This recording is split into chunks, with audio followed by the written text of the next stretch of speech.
周律師你好，10年前咧，我同香港嘅男朋友喺深圳識咗，生咗2個細路仔。後嚟咧，對方話佢喺香港犯咗事，要翻香港服刑1年，叫我同埋個細路仔翻江西老家生活。等佢出嚟之後咧，就嚟接我哋過香港。咁而家已經成10年時間啦，男方人又揾唔到，佢嘅親戚朋友咧，仲將我拉黑咗添。我可唔可以要求男方俾撫養費呢？喺法律上面，你係絕對有權追討撫養費嘅，無論父母有冇結婚，2個細路仔都有權要求老豆支付撫養費。按照內地民法典第1071條嘅規定，非婚生子女同婚生子女權利完全一樣。香港嘅爸爸必須負擔仔女嘅生活費、教育費、醫療費，直到細路仔可以獨立生活為止。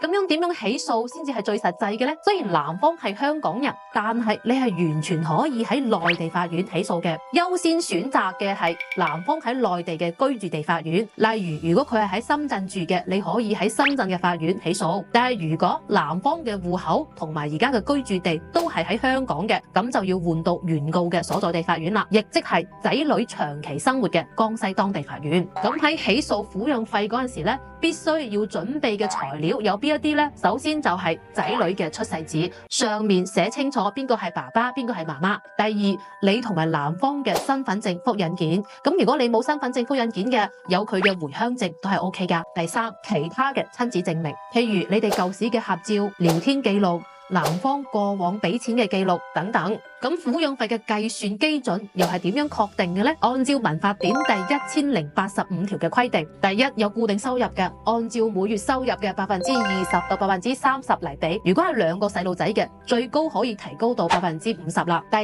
冇固定收入嘅，按照香港平均收入結合當地嘅撫養費標準進行核算啦。以江西南昌作為例子啦，一般撫養費咧係喺1000到3000蚊之間。但係如果你能夠證明男方嘅收入比較高嘅，譬如你可以提供佢喺香港嘅工作證明。咁我哋之前有試過幫個客追到3500蚊1個月嘅，男方係喺香港工作嘅，每個月收入係5萬蚊嘅港幣。最後咧，需要特別提醒大家嘅就係，就算男方失聯，亦都唔影響起訴嘅，法院完全可以通過公告嚟進行送達。撫養費可以追溯過去冇支付嘅嗰一部分。如果判決之後男方仍然唔俾錢嘅，內地嘅判決可以申請去香港法院執行。